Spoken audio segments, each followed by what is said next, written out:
Hello and good morning. My name is Mike Sauter. I'm the alternate media specialist here at Saddleback College with the DSPS program.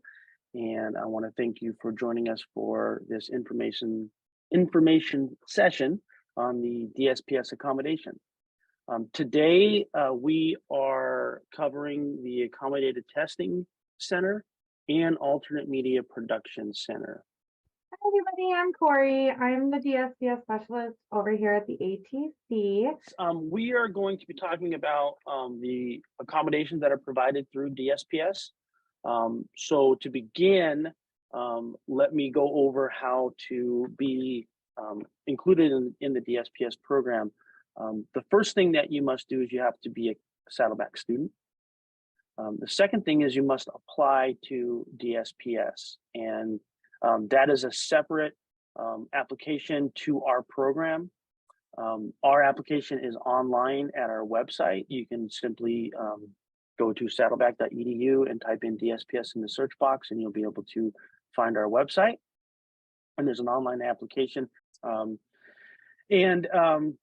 out the application, provide documentation of your disability, and then after a screening appointment, you will be assigned appointments with our counselors, who will then go through everything, talk with you, and then come up with the appropriate accommodations for you. We are going to be covering number 5 here, the using the accommodations part. What accommodations are? Accommodations are simply, they are designed to allow students with disabilities to have equal access to education. I have here listed a few of the most used accommodations. There are others as well, but we will be covering accommodated testing and also accessible materials and assistive technology today. Also be touching on a little bit of note-taking as well. Okay, but we do have other accommodations that can be provided, like sign language and captions, captioning in a classroom prior to registration, and even accessible transportation on campus. Okay. But what's important is that each student is unique and their needs are unique, and so are their accommodations. So your accommodations are outlined in your accommodation letter that you receive from the counseling appointment. So if you don't have that accommodation letter, it's really easy to get a new one. All you need to do is come into our office or send us an email, and we can quickly turn a new letter back out to you so that you can share that with your instructors. So I'm going to talk about the Accommodated Testing Center. Okay, so the overview of what I'm going to talk about is what accommodations are available in the testing center, how to utilize your testing accommodations at the ATC, our new accommodated testing portal, guidelines, timelines, and expectations, academic integrity, and then orientations and appointments. So what accommodations are available in the testing center? So the different accommodations that we offer here in our center are private rooms, a distraction-reduced environment, adaptive equipment, computers, laptops, reader scribes, text-to-speech on tests, extended time, and Kurzweil. So I get this question a lot, is how to schedule your test. So the first step is always to give your accommodation letter to your instructor. Typically, you're going to get this at the end of your first appointment with DSPS when you meet with a counselor. We can also email it as well, email you a copy, or you can get it printed if you walk into the DSPS as well. And you want to give that to your professor first. And then you're also going to want to read and review our policies and procedures. This is basically going to be able to tell you what is and isn't allowed at the testing center, kind of what our expectations are for when you come in. You can access this actually through the DSPS website and also on the portal. Every time you schedule an exam, it's going to be on there for you you have to check it off that you read it before you submit your schedule for your exam. So for signing on to the accommodated testing portal, you want to use your syllabus. So I always recommend that students at the very beginning of the semester, when they have their syllabi, to go ahead and sign on to the portal, and you want to schedule each one of your exams. You will be able to find all of your exams for the upcoming semester on your syllabus. If you can't find it, bring it on down to us here at the testing center, and we can go ahead and actually help you go through the process of setting those up as well. And you do want to make sure that you're checking your student emails. I know it's really easy to not check it because it's probably not a main email that you use, but you will be getting updates as far as your exam goes. So just in case your professor, for whatever reason, denies the request for your exam, you will get an email about that. You will also get email reminders of the day and time that you scheduled your exam for. I also recommend to remind your professor of your exams. This is more important for if you schedule them out the entire semester, maybe just the class before the exam, say, hey, just don't forget, I'm testing in the testing center, so I'm not going to be in class for, the next class. I'm going to be there testing. We also recommend you show up 5 to 10 minutes early. We say this because if you are late to your exam, that time does get deducted from the total time allowed. So this means that if you show up 15 minutes after your scheduled appointment and you had 90 minutes to get on the exam, you now only have 75 minutes.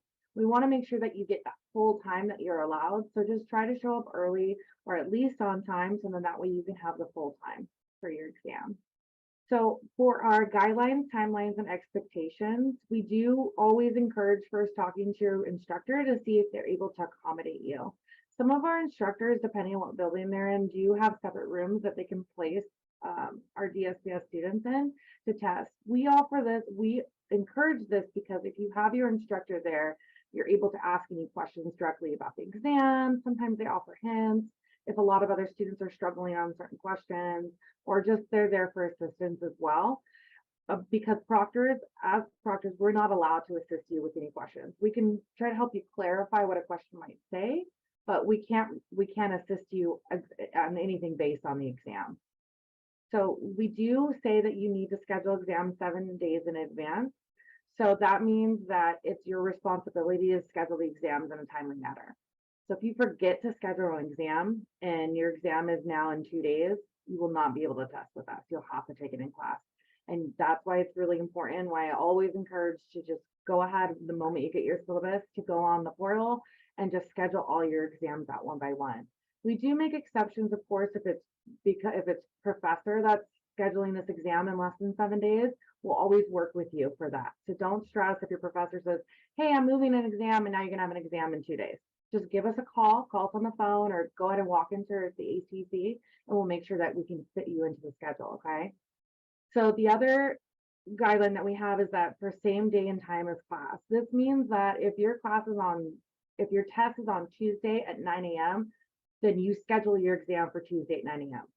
Now, some issues that you might come into is if you have conflicts based on how much time you get with another class, or say you have lab after, that means that you have to speak to your instructor about what time you can take it and what time works for you, and get that approval before you schedule your appointment with us. Now, after you have that approval, you just have to make sure that in the student comments, when you're scheduling your exam, that you just put that you already talked to the professor and they said that you can take it at this day and this time. So what is allowed in our testing room? So sometimes I know students, especially if it's a long exam, you want to be able to have snacks and drinks in there, but we do not allow any food or drinks in our testing center. I make the exception with water, but with our water bottles, we always search them. We search everything. So we just want to make sure that you only bring water if you're bringing something in. Everything else that you have on you, you're going to want to empty your pockets. We'll have you turn off your phone, remove any like really big sweatshirts, hats, beanies, just everything gets locked up into our cubbies that we have. We lock them up and then they stay in there for the remainder of the exam. We do also require photo ID for your exams. You have to make sure that you always bring either your Saddleback student ID card or a photo ID in general. And we do recommend that you go to the bathroom before your exam. So before you come in to check in, make sure you go ahead and use the bathroom first. That way, in case you can't use the bathroom during your exam, that you're not sitting there antsy about it. Okay, so academic integrity. This is something that I unfortunately, we have had to talk to students about, and I do not like doing it. I do not like having to speak to a student if we catch them cheating or they're doing something that they know they shouldn't be doing. We do have to pull your exam if this happens. That means if we catch you cheating, we have to go ahead and interrupt your exam and say, I'm sorry, at this time I do have to pull the exam, and we have to send a detailed report to your professor. At that moment, we no longer have, it's not in our hands anymore. You'll have to speak to your professor on the next course of action. So this could be actually removed from being able to utilize our testing center. You can be removed from a program if you're in a specific program here at Saddleback. You can, there's multiple different ways that this could go, but all of them are not a benefit to you. So I do always say that if you're feeling overwhelmed, if you're stressed out, if you need more accommodations than what you're already getting, just please make an appointment with one of our DSPS counselors.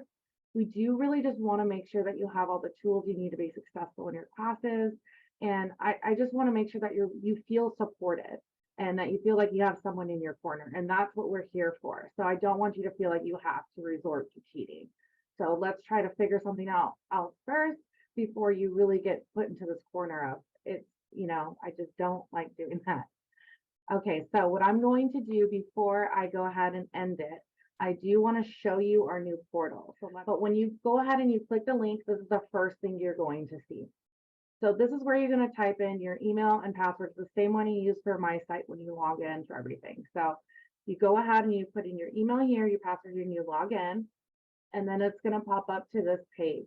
So what's going to happen is it's going to show our hours that we're open and the days that we're open. And this is the time that you schedule your test within. That means by the time we're closed at this time, your test should be done. So your test needs to end by, the latest at this time. And when it's already going to generate your name, your student ID number, and all your instructors' names for the courses that you're enrolled in are already going to be here. So you just have to click their name, click the course it's in. It's really simple to already generate, so you don't have to, hunt down email addresses or anything else like that. It's already on there for you. And what it's going to do is that you have to schedule your test 7 days in advance, as I mentioned. So it's only going to allow you to choose a test that's 7 days out for the date. So you put the date, you put the time that you're going to start your exam, and then you can title your exam. Typically just put it whatever it says in the syllabus, exam 1, exam 2, midterm, final. And then this is going to be where you request your accommodations. So some of our students have accommodations that they don't necessarily feel like they might need to use on an exam, so then don't check it off. If you don't want to use it for your exam, don't check it. But if you do want to use it, make sure you check off the box. Now, for scribe, there's an option for if you just want someone to scribe in your Scantron, or if you want them to actually help scribing with your exam. So just make sure, or both. So make sure you go ahead and select the correct one if you're using this one. And of course, if there's other accommodations that you have that are not listed, that's fine. Go ahead and check off this box that says other and just type out however many it is that you want to utilize. And then our comment box is going to be for anything else you want to let us know about the exam. Professor said that we get to use our own computers. The professor said that we get to use a note card, or I spoke to my professor and he said that I can start the exam 30 minutes early. That's all going to go into this comment box. After that, you press submit and you're done. That's all you have to do. And then you just wait for your emails to let you know that the exam has been approved and you're all ready to go. I always say just assume it's approved. And as long as you don't get an email saying a denial, you're good to go. You can always call us at the office just to verify it for peace of mind. And other than that, you'll get a reminder again for the day and the time of your exam closer to your exam date as well. Okay. So for the last part, who to contact. So I'm Corey, so I'm the DSPS specialist here. Regina is also here. She's going to be the person you first see when you walk through that door. So either of us will be able to help you with any questions you have, or if you want to schedule one-on-one orientation with me, this will be if you have more questions about your accommodations or want to do a walkthrough of our center. You're more than welcome to go ahead and schedule that with me. You can call, you can email, you can just walk on in and we can go ahead and help you with that way as well. And next we're going to talk about the Alternate Media Production Center and cover all of the services that are provided through our center here. When we talk about accommodations and we talk about the educational environment, I want to start here with the student-centered approach. The college works really hard at providing the instruction so that it's universally designed for as many learners as possible. That includes making things accessible and usable, like Canvas, like My Site, like the online classes and the in-class experience as well. However, there are things that still provide barriers to students, and that's where the DSPS department, that's where our roles come in, and we try to make things more accessible for that student's needs. So what we're really talking about is students' individual learning style, and we all have different learning styles, and alternate media and assistive technology really can take advantage of your particular learning style. And so understanding what that might be and how you might fit in that can be really helpful for you as a student as well. Now, there are different categories of learning styles. Primarily, they fall into these 4 groups: visual text, visual graphic, auditory learners, and kinesthetic learners. And you may have one predominant learning style, or you may have 2 or even 3 learning styles that really help you process information. What's important is that once you have that understanding of where your learning style is, how can we now take advantage of that by utilizing some of these assistive technologies, or even adapting the course content to meet these learning styles that fit you. And that's what I love about my job, is that I get to play with technology and learn how it works, and then figure out how it works best for you, and then provide you with wonderful tools that really show what you are capable of, right? So where this, some of the categories that this involves would be our textbook and our course materials. So our textbooks, whether they're physical books, whether they're online books, we call them OERs, or zero textbooks, ZTC, zero textbook cost classes, course content that's available in Canvas, like your lectures and your slideshows, the assignment material, even discussion boards. All this content for your course, it may not be in the best format for your learning style. And what we can do is convert it, right, to a format that fits better for you.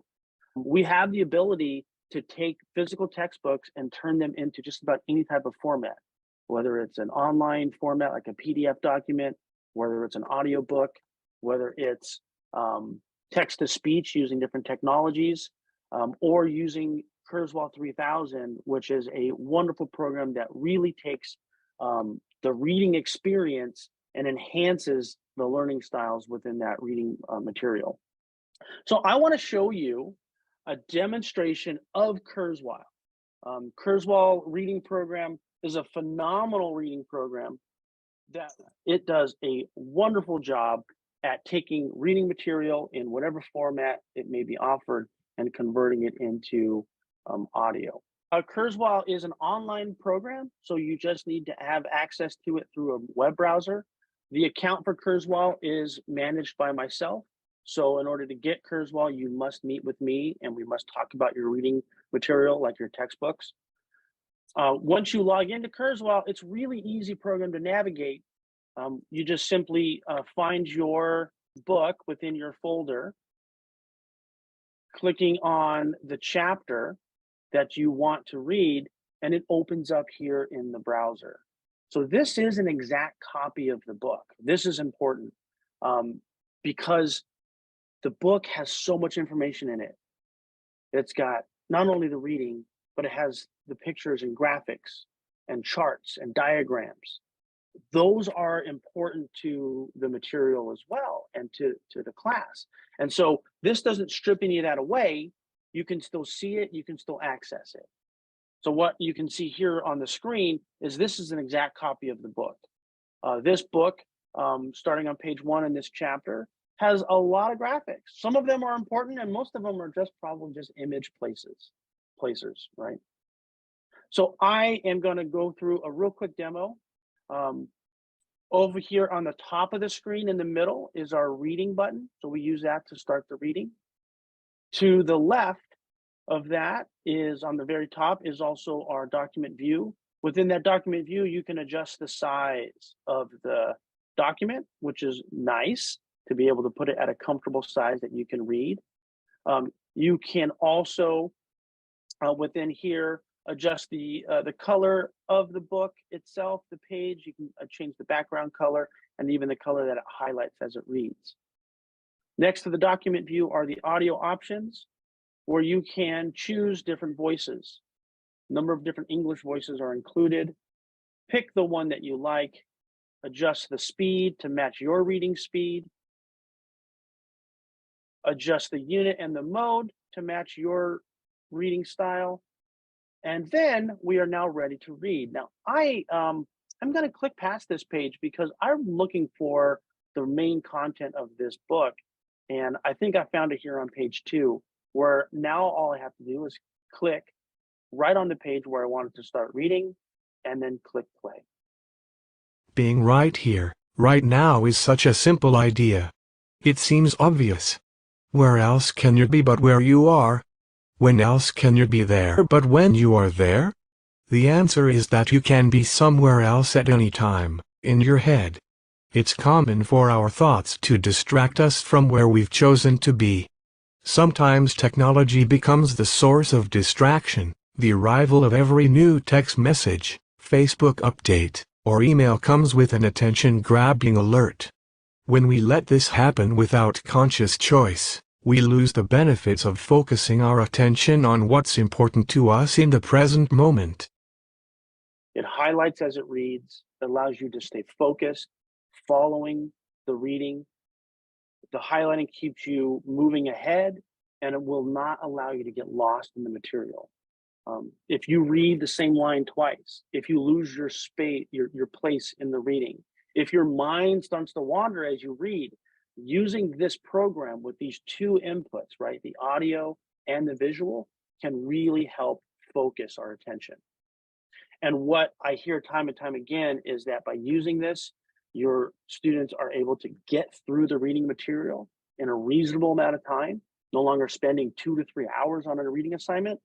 And in the end, because it's processed in a different way, they're able to remember more, retain more. Now, built into this program are some other wonderful tools. I'm not going to get into these other tools, but there's a built-in dictionary, there's built-in highlighting, so you can highlight text, and you can even take that highlighted text and extract it out and start building study guides from it. Kurzweil is available through our program. In order to receive Kurzweil, you must have that as an accommodation. And then you must meet with me so that we can go through the program in more detail, look at your course content, your textbooks or other material that you have for the class, and then start the converting process. We do convert materials for students every single day here. And I know that if this is one of your accommodations that you haven't taken advantage of yet, this can make a huge impact on your learning. It really hits all those learning styles, and that's why I love it so much, and I'm so passionate about what it can do. But it does hit on the visual text and visual graphic, as well as the auditory, and even kinesthetic, because you are actively engaged in the material as well. It also has a wonderful reading toolbar that you can install on your browser so that you can read your Canvas pages directly in the browser or any page you may need to read.